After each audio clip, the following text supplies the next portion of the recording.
Bonjour à tous. Nous allons, pour cette dernière séance, parler de la théorie des sursauts gamma, que nous avons l'habitude maintenant d'appeler GRB, Gamma Ray Burst.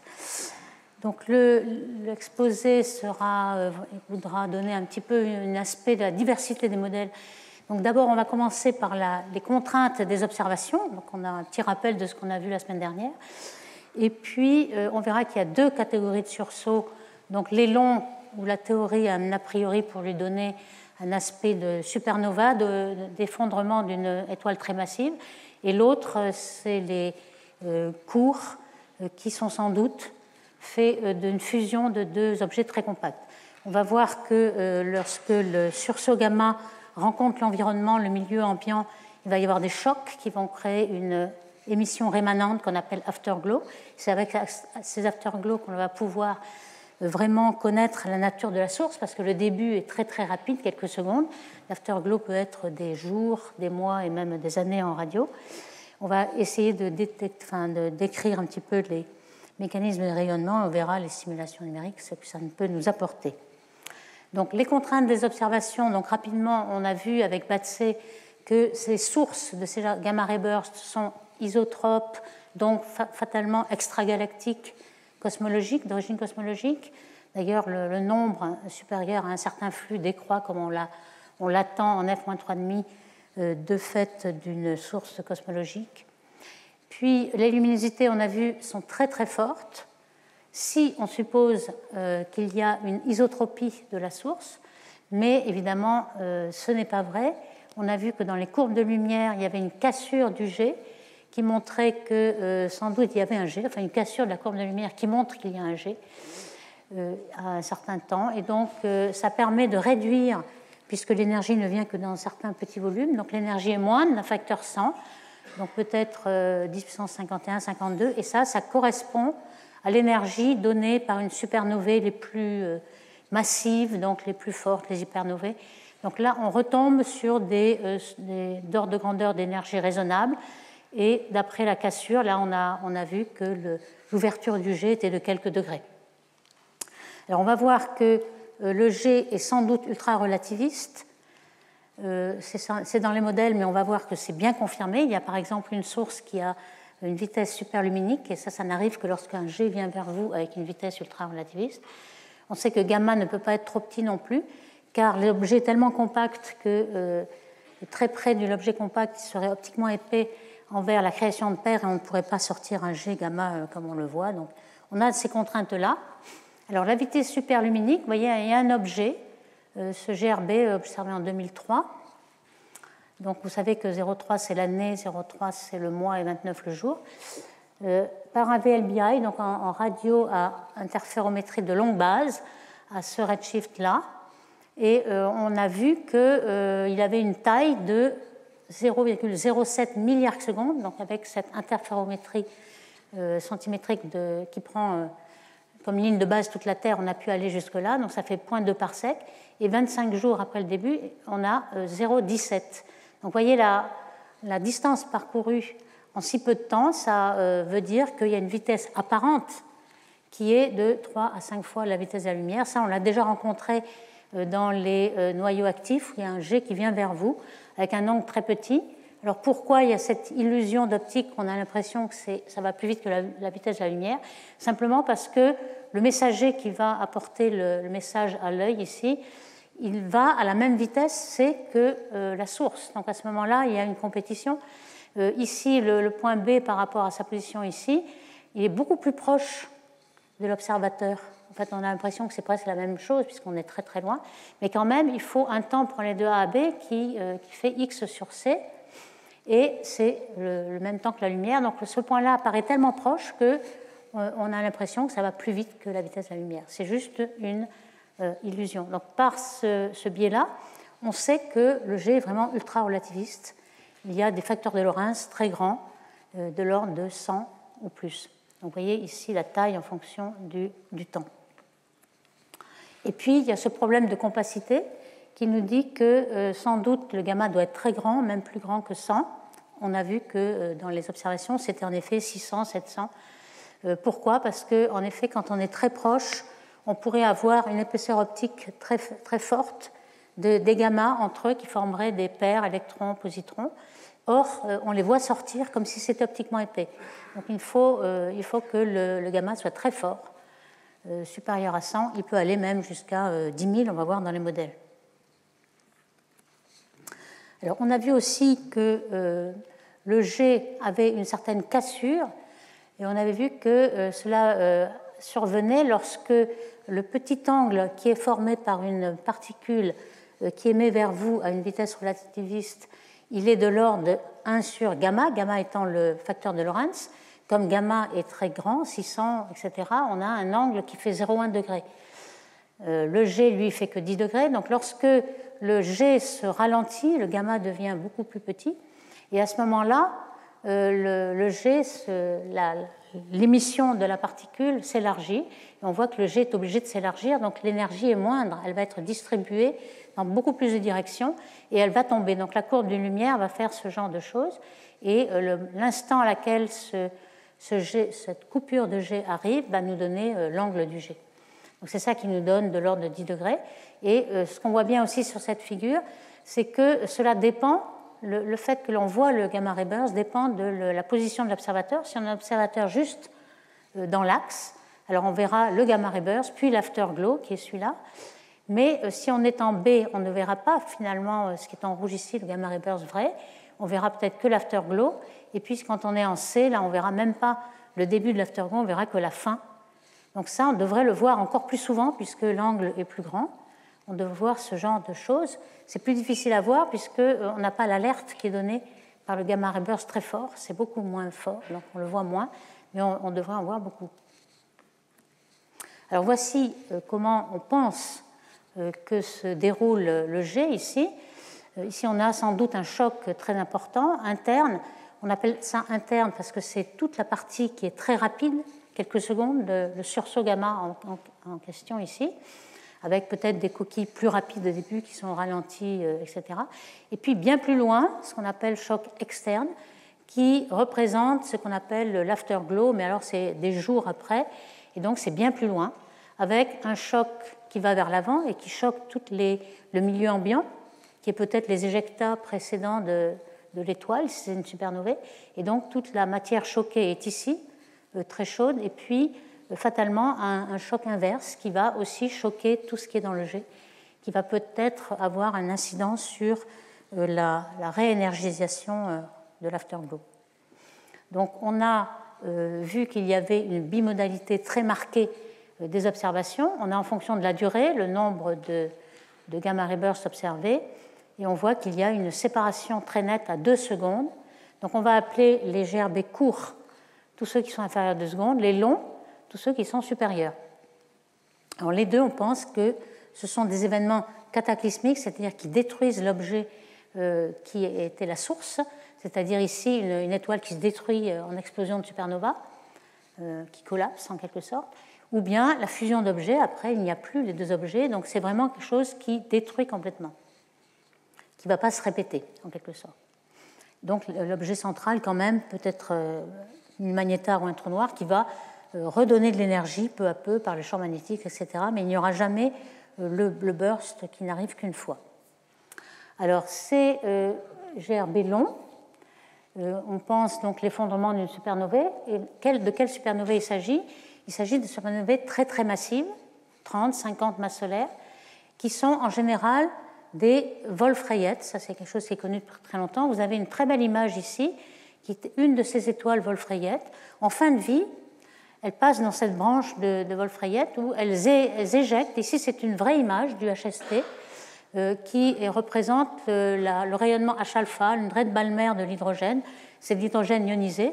Donc l'étoile en fin de vie, pendant 100 000 jusqu'à 900 000 ans, elle va éjecter son hydrogène, son enveloppe d'hydrogène, et vous voyez l'hydrogène ionisé ici.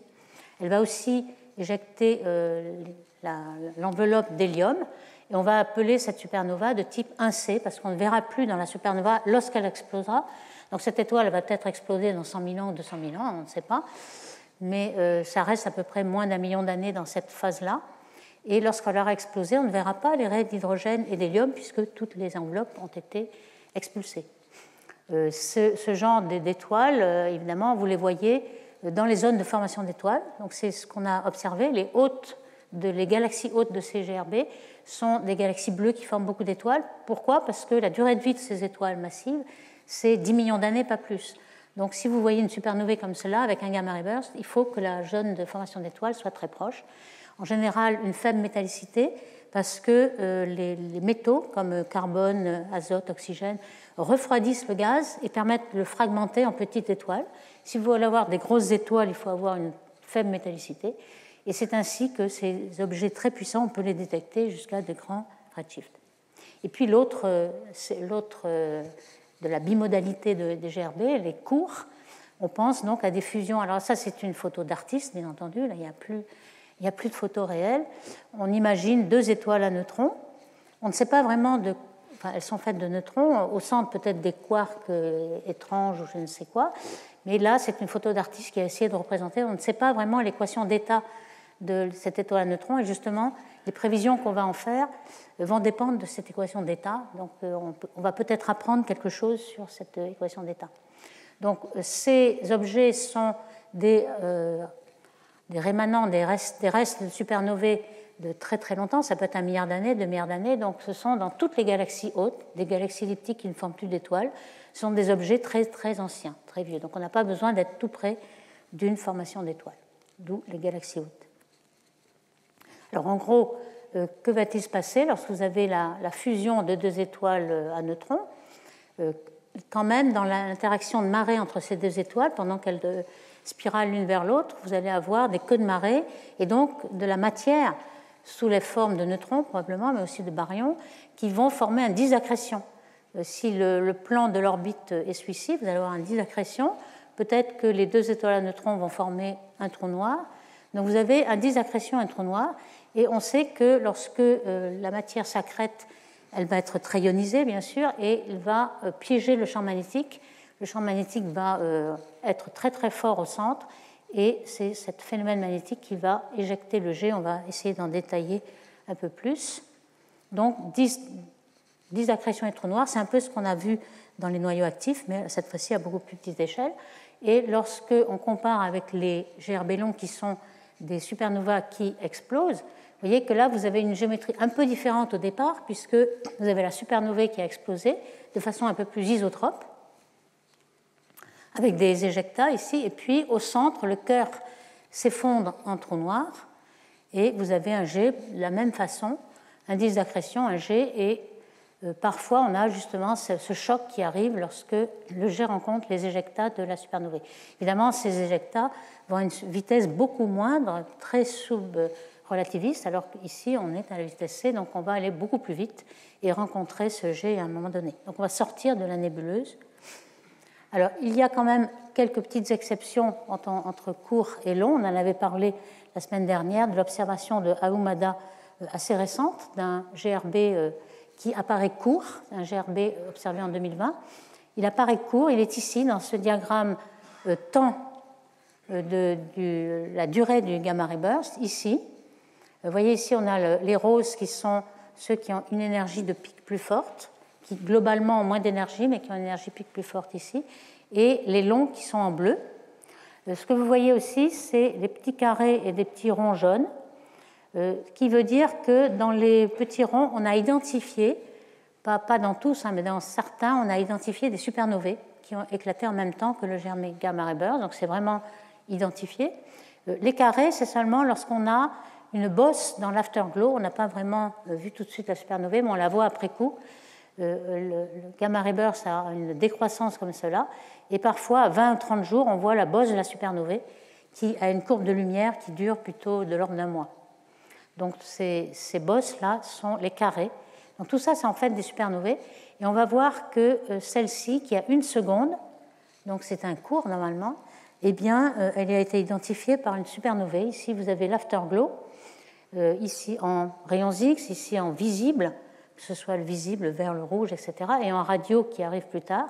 Et puis, il y a une bosse qui a été vue, qui représente la bosse de supernovae, et un spectre a été fait de cette supernovae. On a vraiment vu que c'était le cas. Donc, on a un gamma ray burst court, c'est une exception.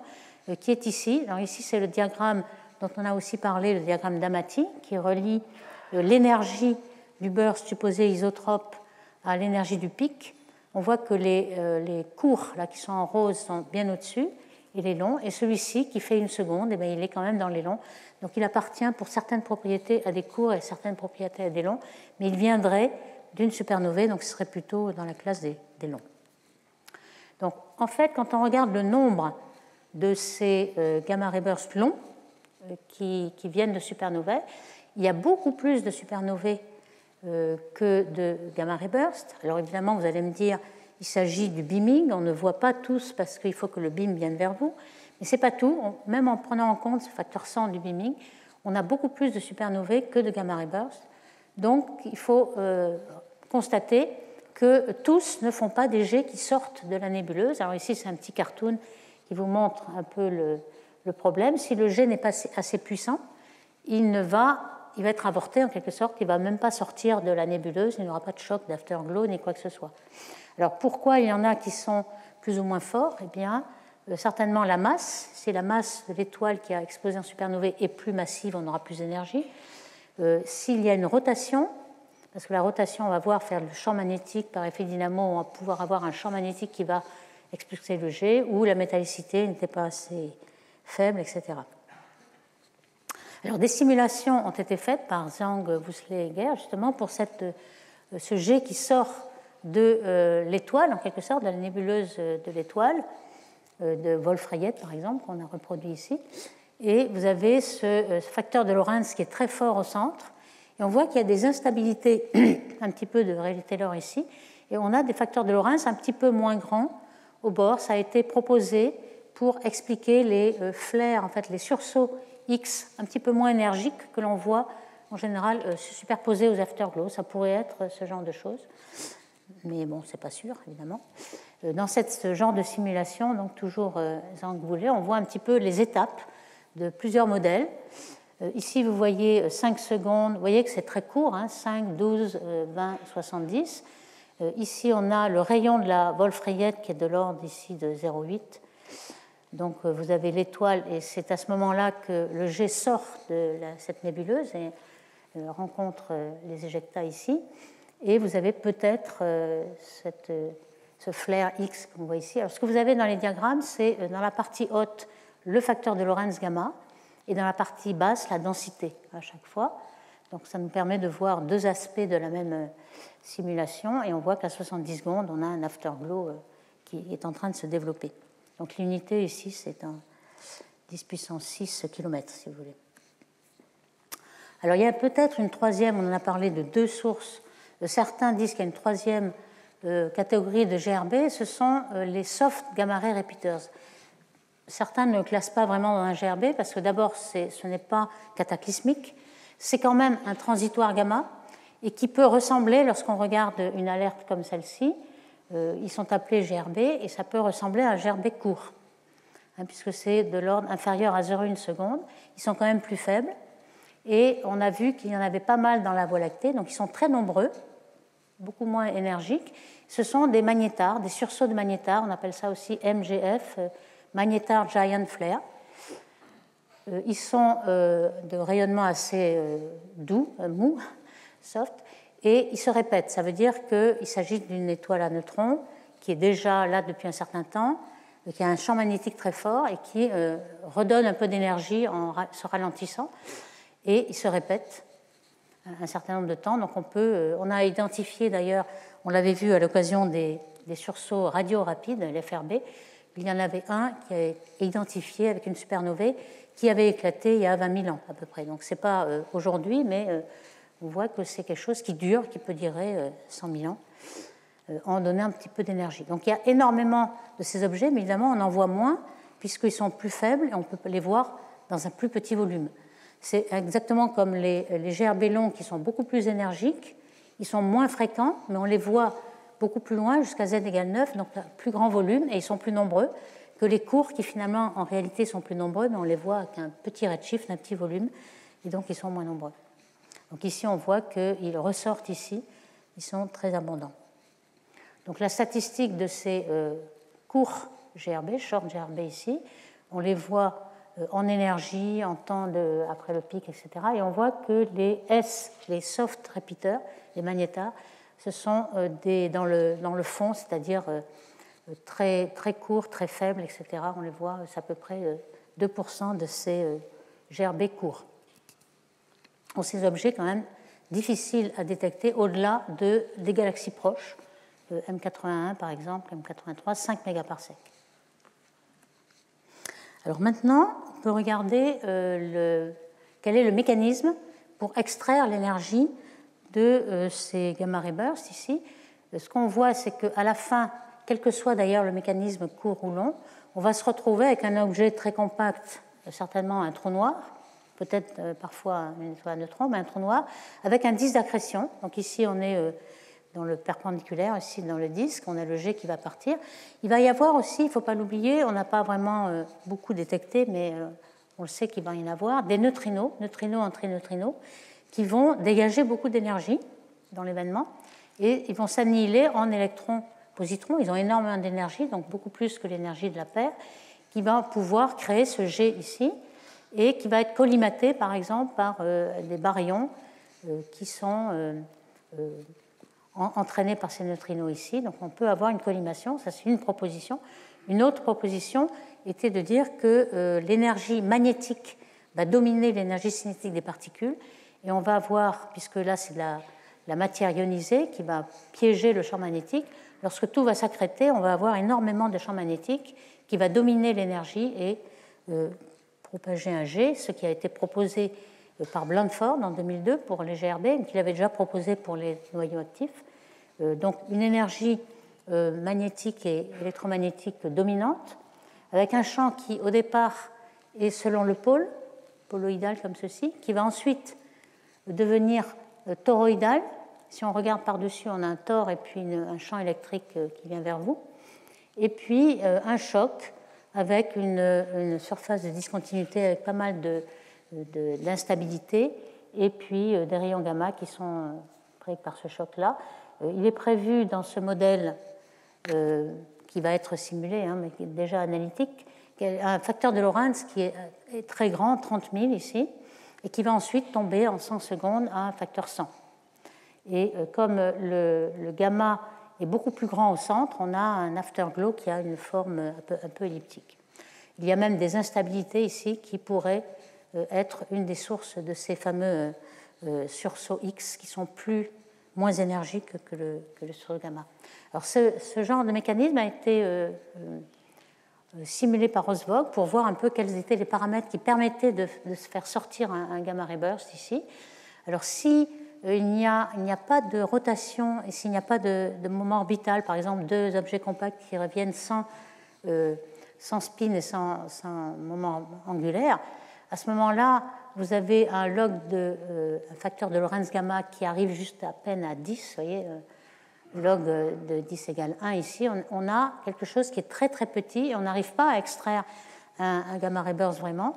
Par contre, si on a un grand spin et un moment angulaire et un champ B qui va être amené vers le centre, on peut avoir cet aspect-là avec plus que 10 000. Donc ce qu'avait imaginé Blandford peut se produire dans la simulation avec quelque chose de très collimaté. Donc ces afterglows sont supposés être dus au choc lorsque le jet ultra-relativiste arrive à rencontrer le milieu ambiant. Donc ici, vous avez entre les deux, le jet qui arrive et le milieu ambiant, une surface de discontinuité qui est représentée par le noir. Et puis, le choc se propage et va chauffer toute cette matière ambiante qui va être passée par le choc en bleu. Et puis, vous avez un choc qui s'en va vers l'arrière et qui chauffe cette partie des éjectats et du jet lui-même qui va se propager vers l'arrière. Donc, vous avez cet aspect qui, à chaque fois, est reparti. Ici, cette image est pour vous montrer un petit peu la taille très différente entre les chocs qui sont internes et qui vous donnent les rayons gamma, le sursaut, vous voyez 1,6 AU. Et puis ensuite, lorsque le choc arrive vers le milieu ambiant, donne des rayons X, de l'optique, de la radio en plusieurs jours, vous avez 1000 fois plus loin. Donc on a vraiment des échelles très différentes, bien qu'on les représente un petit peu à la même échelle, mais c'est vraiment très très différent entre ces deux, et on le voit dans le temps et dans le... Alors certains ont même supposé que vous avez par exemple des chocs internes, l'afterglow, et superposé, ça peut être plus complexe que les deux internes et externes. Vous pouvez avoir un choc interne tardif, comme à imaginer Zigao Dai par exemple, qui serait plus faible et qui pourrait former ces fameux flares ou sursauts que l'on voit ici se superposer à un afterglow régulier. Vous avez parfois ces flares qui pourraient être dus à des chocs internes tardifs. Vous voyez qu'il y a plusieurs propositions pour expliquer ces sursauts X. On ne sait pas vraiment lesquels sont dominants. Ce qu'on sait à peu près quand même, c'est la distribution de l'énergie dans tout le G plus afterglow. Vous voyez que l'essentiel de l'énergie vient dans les rayons gamma dans le sursaut, c'est ce qui est le plus fort. Et puis, à moindre énergie, on a 7%. En optique, il n'y en a presque rien. Radio, certainement pas beaucoup. Et là, vous avez une grande contribution, encore plus forte que les rayons gamma ordinaires. Vous avez jusqu'au TeV, ça peut aller jusqu'à 10%. Et puis peut-être le rayonnement gravitationnel, s'il s'agit d'un burst avec la fusion de deux objets compacts, évidemment. Et puis dans l'afterglow, ce que vous avez, c'est rayons X et gamma qui quand même dominent. L'optique est quand même pas très très forte, mais l'avantage c'est que elle est très facile à détecter et elle vous donne énormément de renseignements dans toutes les couleurs. On a des spectres de baryons, on va voir dans les kilonovas, donc même si c'est que 2%, c'est énormément d'informations qui est donnée dans ce secteur. Et de même la radio, c'est très très peu d'énergie bien sûr, mais ça vous donne pas mal d'informations. On avait vu que le VLBI par exemple, que ça donnait énormément d'informations. Alors là, vous avez un petit peu les deux aspects du X-ray flash dont on vient de parler, avec le gamma ray burst. Vous voyez que l'énergie totale est bien moindre, et aussi le rayonnement est beaucoup plus mou que le gamma ray burst dur. Alors, j'ai parlé un petit peu de fusion d'étoiles à neutrons pour donner les gamma ray bursts courts, et comme vous le savez, il y en a une qui a eu lieu en 2017, qui a été observée par les ondes gravitationnelles, mais qui avait été prédite bien avant. D'ailleurs, c'est Metzger qui a inventé le mot kilonova en 2010, mais ce dessin vient d'un papier de Metzger et Berger en 2012, alors que le premier événement de ce type avec ondes gravitationnelles a été observé en 2017. Donc vous voyez que la théorie quand même précède de beaucoup l'observation. Ce qui a été prévu, donc vous avez un trou noir qui vient de la fusion de deux étoiles à neutrons avec 10 d'accrétion, comme on vient de parler. Vous avez le gamma ray burst dans le G, vous avez la cassure du G ici, avec un facteur de Lorentz très grand ici. Dans celui-là dont on va parler pas mal, l'observateur est un peu hors axe. Et puis, ce qu'il faut bien penser, c'est qu'il y a aussi une émission de neutrons, de baryons, donc, de neutrons qui est assez isotrope. Mais évidemment, elle est très peu relativiste, mettons 0,1 ou 0,3C, alors que l'autre, ça va à la vitesse de la lumière. Ici, c'est moins énergétique en énergie cinétique, mais on va voir que ça va nous donner énormément de renseignements. Et c'est cela qu'on va appeler kilonova. Kilo parce que c'est 1000 fois plus qu'une nova, c'est simplement l'énergie. C'est quand même bien inférieur à une supernova. Mais ce qui est très intéressant ici, c'est que ces éjectats vont bombarder de neutrons le milieu ambiant et vont produire des éléments qu'on ne peut pas faire autrement. Alors pourquoi on ne peut pas les faire autrement ? C'est que dans toute la table des éléments, vous savez qu'on gagne de l'énergie si on fusionne l'hydrogène en hélium, ainsi de suite, jusqu'au fer. On a un pic du fer, un pic d'abondance du fer. Et au-delà du fer, il faut fournir beaucoup d'énergie pour remonter en la pente, pour avoir d'autres éléments. Et donc, ce sont les neutrons rapides qui bombardent avec énormément d'énergie et qui vont passer. Alors ici, vous avez une courbe Z, c'est le nombre de protons, c'est la charge du noyau positive, et le nombre de neutrons.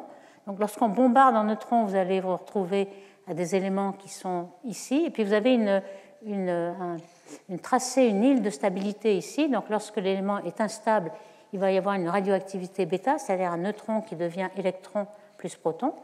Donc le proton, on va monter en Z, et puis on va avoir encore une ligne de neutrons, et ainsi de suite, de manière à suivre la ligne de stabilité des noyaux. Et on va pouvoir donc, avec cette kilonova et ce bombardement de neutrons, obtenir énormément de noyaux. Alors ceci était prédit justement par les modèles, par exemple Metzger et d'autres. Ici, vous avez les éléments légers qui sont formés dans le Big Bang, vous avez certains qui sont formés dans les supernovas, dans les naines blanches, etc. Et puis à partir d'ici, vous voyez que tous ces éléments-là sont dus à ce qu'on appelle le processus rapide de neutrons et qui viennent des fusions d'étoiles à neutrons. Vous avez ici le xénon, vous avez le cérium, toutes les lanthanides, le lanthanium est ici. Vous avez le platine, l'or et tout ce qu'on a sur Terre qui viennent de fusions d'étoiles à neutrons. Donc c'est quand même assez fascinant de voir que ces objets sont quand même très importants pour notre table des éléments. Alors, vous voyez en couleur, c'est encore plus visible. Ici on voit les éléments légers H, He et un peu de lithium qui sont formés dans le Big Bang. Ici on voit en rose, il n'y a que le barium, le bore là, qui sont formés de façon très particulière par spallation, c'est-à-dire bombardement de rayons cosmiques. Et puis on a des vents lorsque une étoile comme le Soleil va exploser, va remettre dans le milieu interstellaire une enveloppe et qui va enrichir de ces éléments en vert. Il va y avoir une explosion des étoiles massives en jaune, ça c'est les supernovas de type 2 comme le crabe qui vont donner les éléments en jaune. Et puis les supernovas de type 1A qui sont des naines blanches, ces éléments-là. Et puis vous voyez tout ce qui est en violet, et même je passe à l'autre parce que vous avez des éléments qui sont instables et qui sont formés uniquement dans les accélérateurs de particules, les gris ici. Et tous ceux qui sont stables en violet, ce sont ceux qui sont formés par les bombardements de neutrons dans les fusions étoiles à neutrons. Donc vous voyez l'importance de ce processus pour les éléments. Donc ça s'est reproduit ici, dans cette île de stabilité. Ici, vous voyez un peu le Big Bang, les supernovae de type 1, de type 2, et puis les étoiles à neutrons qui sont responsables de tous ces éléments-là qui sont encore stables. Alors ça, on va quand même s'en servir, car dans la kilonova qui a été observée en 2017, par exemple Kazan et al. Et d'autres, on fait une simulation pour voir si on pouvait interpréter le spectre. Ici, c'est en fonction de la longueur d'onde. Vous avez un spectre interprété avec les raies, par exemple là, l'abondance solaire. Et puis si vous avez une néodyme, qui est un des lanthanides, avec Z60, le lanthanium, c'est lanthane, c'est 57, et puis 58, le cérium, qui donne des raies particulières. Donc si on les observe, ça veut dire que vraiment on les forme dans la kilonova. Donc, ça va nous permettre de savoir, par exemple, il y a deux hypothèses. Vous avez tous ceux qui sont les éléments les plus légers dont le nombre atomique est inférieur à 140 sont formés dans ce qui est bleu ici, et puis les plus lourds ici sont en rouge. Donc il y a plusieurs modèles et vous comprenez qu'on peut faire varier ce modèle de manière à comparer aux observations et voir ce qui se passe vraiment dans la supernovae, dans l'afterglow. Alors, dans l'afterglow observé en 2017, on avait en cette longueur d'onde, on a en rouge, vous voyez, tous ces éléments qui sont dus à des éléments très lourds. Et on voit qu'en effet, en fonction du temps, cette fois, on observe toutes ces couleurs rouges là, qui sont dues aux éléments lourds un peu plus tard. Et on les a observées avec certaines signatures très particulières. Donc ça permet de faire un petit croisement entre théorie, prévision théorique et observation. Alors ici, on ne sait pas encore si la fusion d'étoiles à neutrons va donner un trou noir ou une étoile à neutrons genre magnétar. Pourquoi ? Parce que même si les deux étoiles à neutrons ont en somme quelque chose qui fait plus que la limite 3 masses solaires pour former un trou noir, il est possible qu'ils tournent très très vite et que la force centrifuge empêche l'effondrement en trou noir. On en avait déjà parlé avec un blizzard, un magnétar qui est très rapide et qui doit se ralentir avant de s'effondrer en trou noir. Donc ici, plusieurs scénarios ont été simulés ici. Bon, ça dépend, et c'est là que ça dépend de l'équation d'état de l'étoile à neutrons par Ruiz et Shapiro. Et ils ont essayé de montrer que lorsque l'effondrement était trop rapide, il y avait un trou noir, on n'arrivait pas à éjecter un un gamma ray burst, donc un jet et des rayons gamma, alors que si l'effondrement était retardé, il y avait pendant quelques secondes, millisecondes ou secondes, beaucoup de matière qui va arriver au centre, piéger le champ magnétique, faire une dynamo, faire un champ magnétique tel que le jet va partir dans la milliseconde et on aura un gamma ray burst. Donc, ça permet donc de comprendre un petit peu les paramètres qui sont pertinents pour cet événement. Cet événement était très intéressant.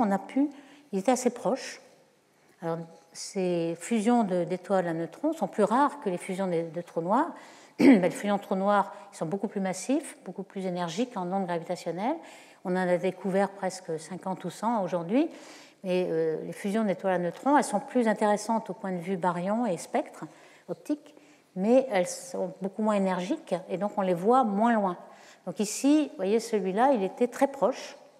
C'était une galaxie NGC 4993 qu'on a pu imager, qui est imagée avec MUSE en rayon en orange, vous avez le gaz ionisé. C'est une galaxie un peu spirale de type plutôt early avec un gros bulbe. Et on voit l'événement ici qui est dans la périphérie, en fait, qui n'est pas dans le noyau.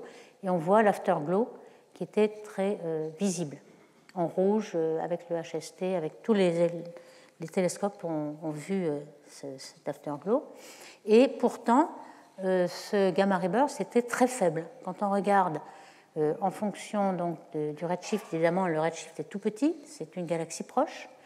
Et on voit que ce GRB a été très, très, très faible ici. Alors ici, vous avez en vert la limite de détection. Évidemment, à grand redshift, on détecte que les plus puissants. Et celui-ci est un très, très peu puissant. Alors il se peut qu'on en ait plein dans cette région-là, mais qu'on ne pourra pas détecter, car on n'a pas la sensibilité. Donc simplement, alors, il faut quand même dire que le taux de fusion des étoiles à neutrons était très très vaguement estimé entre 0,04 et 100. C'est vraiment une domaine de variation très grand. Et une fois qu'on a observé celui-là, on a pu faire des statistiques. On en a observé quelques-unes d'autres depuis 2017. On a aujourd'hui une fréquence entre 1 et 50. Donc ça a resserré un peu l'intervalle d'incertitude qu'on avait sur la fréquence de ces fusions d'étoiles à neutrons. Alors, je reviens un petit peu sur l'énergie d'un gamma ray burst. On avait beaucoup parlé aussi la semaine dernière de l'observation dans les afterglows d'un plateau et puis d'une chute brutale et d'un autre plateau ici, qui montrait que peut-être il y avait une réénergisation, une réinjection d'énergie en fait. Et on se demande à quoi est due cette réinjection d'énergie. Donc, une possibilité serait justement ces chocs. Ces chocs, on avait vu les chocs en avant et en arrière, les chocs reverse chocs. Ici, c'est une simulation de Kumar-Ezang qui vous montre un tout petit peu ce qui se passe. Vous avez les particules qui arrivent ici à vitesse C avec un grand facteur de Lorentz. Vous voyez qu'elles sont toutes alignées ici. Et puis, elles arrivent à un choc qui, ici, on représente les lignes de champ magnétique un petit peu désordonnées. Lorsqu'on arrive dans ce choc, il y a une compression adiabatique qui est d'un facteur 4. Vous avez aussi le champ magnétique qui est comprimé. C'est une matière complètement ionisée, donc il suit le flux est piégé dans la matière. Donc vous avez une compression du champ magnétique énorme. Et lorsqu'on regarde l'énergie que vous changez de référentiel, vous avez une multiplication par gamma, vous avez une énergie gamma 2 MC2, si M la masse de ces particules-là. Alors vous voyez que ces particules ont la même vitesse pratiquement, mais ont été randomisées. Vous avez plus d'énergie de dispersion. Et vous pouvez calculer un petit peu le rayon à laquelle vous allez le voir en fonction de l'énergie et du gamma, etc. Donc ces chocs, c'est toujours le même genre de structure. Donc on a déjà décrite avec une surface de discontinuité, un choc vers l'avant et un choc vers l'arrière. Et on pense que cette zone-là va être en effet très choquée et chauffée, et que peut-être ces chocs-là vont provoquer une réinjection d'énergie qui va peut-être être vue. Ça, c'est une des hypothèses. Ce n'est pas la seule. On avait vu aussi que si, par exemple, l'objet central était une magnétare qui tourne très très vite sur elle-même, le fait de rayonner avec un champ magnétique très fort va ralentir et prendre de l'énergie cinétique de cette magnétar, et ça pouvait être l'origine de la réinjection d'énergie. C'était une simulation de Dalosso qui montrait en effet que c'était possible, qu'on pouvait reproduire les observations de 50% des sources qui ont ce plateau. Alors, cette évolution de l'afterglow, elle est très intéressante aussi pour savoir vraiment ce qui se passe, tous ces événements, ces étapes. On pense qu'on pourrait peut-être savoir s'il reste un trou noir ou une magnétar. Lorsque vous avez une magnétar, le moment angulaire par unité de masse est plus faible. Pourquoi? Parce qu'avec un trou noir, vous pouvez rapprocher beaucoup plus de l'horizon. Enfin, l'horizon existe, il n'y a pas d'horizon pour une magnétar. Vous vous rapprochez, vous pouvez avoir une vitesse presque égale à la lumière près de l'horizon, alors que ce n'est pas le cas pour une magnétar. Donc, on peut penser que l'on aura un moment angulaire plus grand dans le cas d'un trou noir.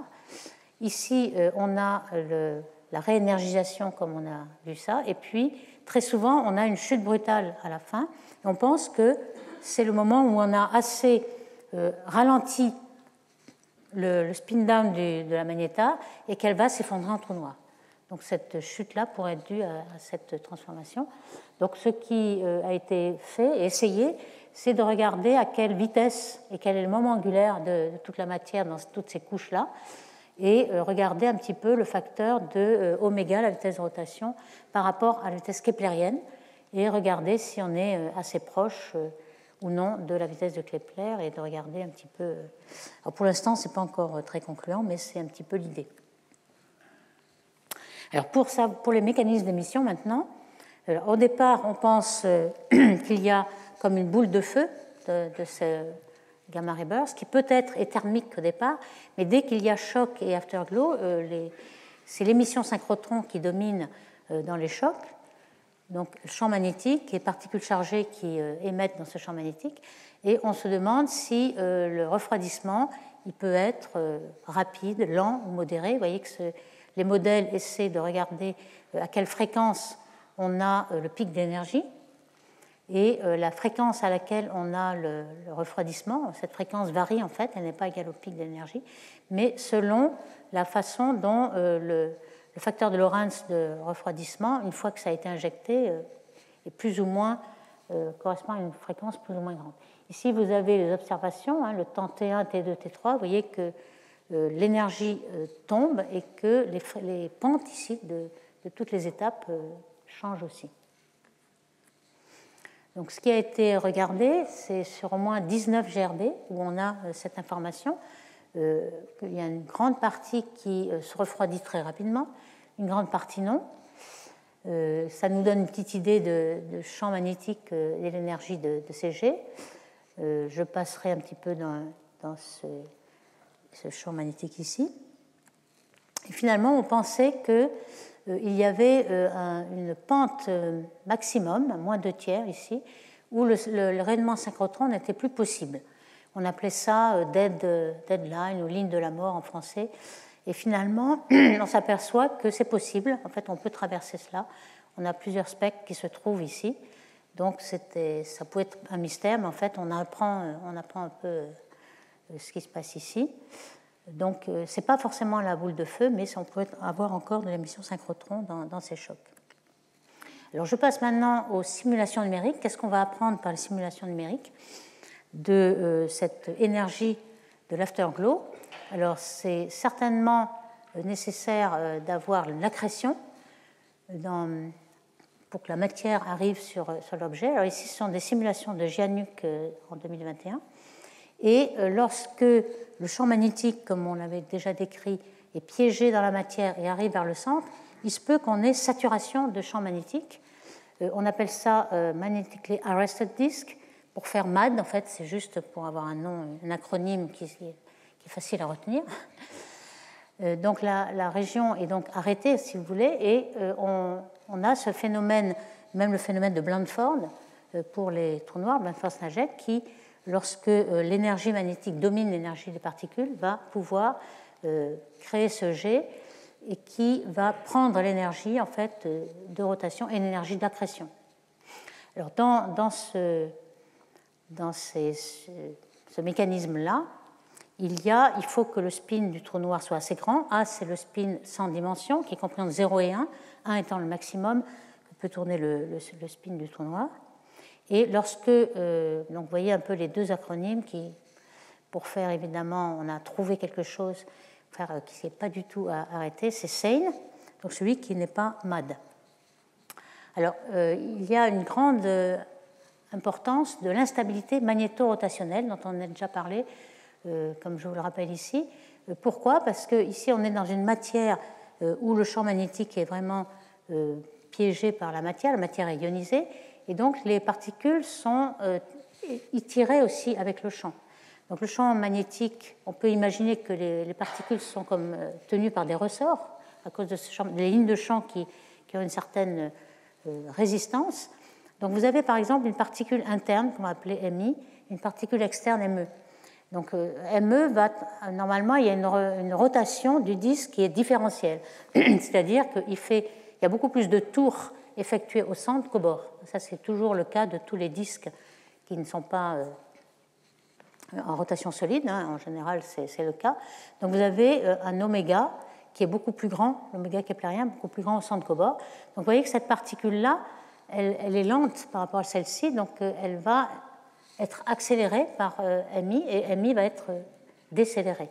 Donc en quelque sorte, c'est MI qui va donner son moment angulaire à ME, alors que finalement c'est ME qui en a le plus, parce que le moment angulaire croît avec le rayon. Donc c'est une instabilité parce que c'est la particule qui a le moins de moment angulaire qui en donne à celle qui en a le plus. Donc c'est une situation instable, vous ne pouvez pas arriver à l'équilibre. Donc c'est ce qu'on appelle cette instabilité magnétorotationnelle.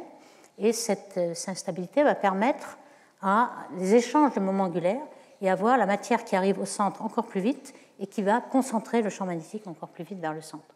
Vous avez cette instabilité qui est simulée ici avec un disque assez fin. Vous avez une coupe dans le disque. On voit qu'il y a des tas d'instabilité dans ce disque-là.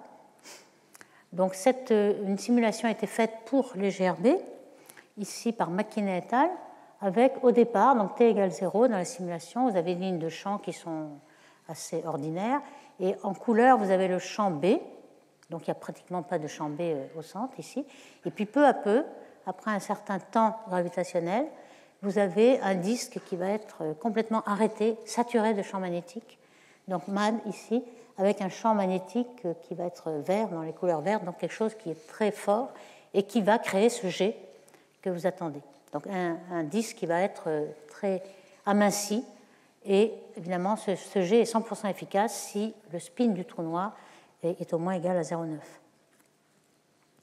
Ce qu'on voit ici dans la matière, vous avez les lignes de champ qui sont en gras lorsque c'est l'énergie magnétique qui domine. Ici, il y a assez peu de particules, ici un peu moins. Et ici de profil et ici de face, vous voyez qu'il y a rotation avec des champs magnétiques et une instabilité aussi de Rayleigh-Taylor. Vous avez aussi des oscillations quasi-périodiques dans cette simulation. Ici, ce que vous voyez en couleur, c'est la densité ρ. Tout à l'heure, c'était le champ magnétique. Alors ici, on a comparé un résultat récent de Begelman et al. 2021 qui compare un petit peu les deux situations. Est-ce qu'on a ce disque qui n'est pas saturé de champ magnétique, qu'on appelle standard, et puis celui qui est MAD. Ici, vous voyez, en fonction du rayon, les champs magnétiques en question. Ils sont beaucoup plus faibles dans cette situation-là, que dans l'autre. Vous voyez que le champ magnétique est vraiment saturé. Ici, c'est au milieu du plan, et ici, dans le sphérique. Et on voit qu'il y a en effet dans le plan, ici, on a des rayons qui sont 20 ou 40 fois le rayon de Schwarzschild.